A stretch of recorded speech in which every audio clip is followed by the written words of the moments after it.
स्वामी जगाची माऊली, स्वामी कृपेची साहुली, ऐसी निरंतर माया मी कुठे न पाहिली.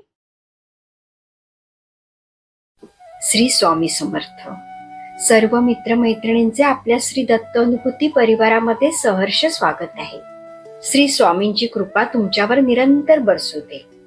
आज मी तुम्हाला स्वामी भक्त श्री गोपाळ बुवा केळकर लिखित बखर क्रमांक 18 सांगणार आहे. त्यापूर्वी तुम्हाला एक विनंती करते की आपल्या श्री दत्त अनुभूती या चॅनलला सबस्क्राईब जरूर करा. शेअर, लाईक, कमेंट्स करायला विसरू नका.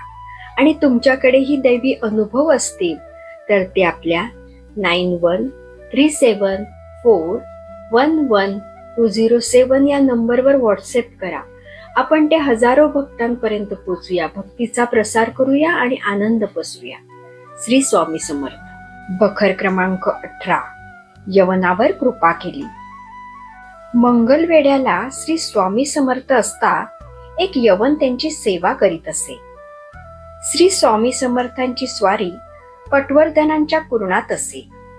तेथे जाऊन चिलीम तयार करून तो महाराजांना तंबाखू पाजीत असे. महाराज गावात आले म्हणजे तो त्यांची सेवा करी. तो काही धंदा करीत नसे. वेड्यासारखे गावात फिरावे, कुठेतरी भाकर मागून खावी, याप्रमाणे त्याची वृत्ती असे. याप्रमाणे बरेच दिवस त्यांनी महाराजांची सेवा केली. पुढे महाराजांनी त्याच्यावर अनुग्रह करून मस्तकी हात ठेवून त्याला ज्ञानी केले. पुढे तो यवन अवलिया बनला. बाह्यत्कारी पिछाच्या वृत्तीने राहून अंतकरणी ब्रह्मतदाकार होऊन तो सच्चितानंदी लीन झाला. महाराजांनी कोणाला उपदेश वगैरे केला नाही अशी लोकांची समजूत आहे.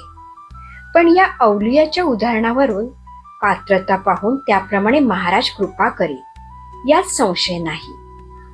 पुढे हे यवन अवलिया पंढरपुराला जाऊन सातारा जिल्ह्यात गेले.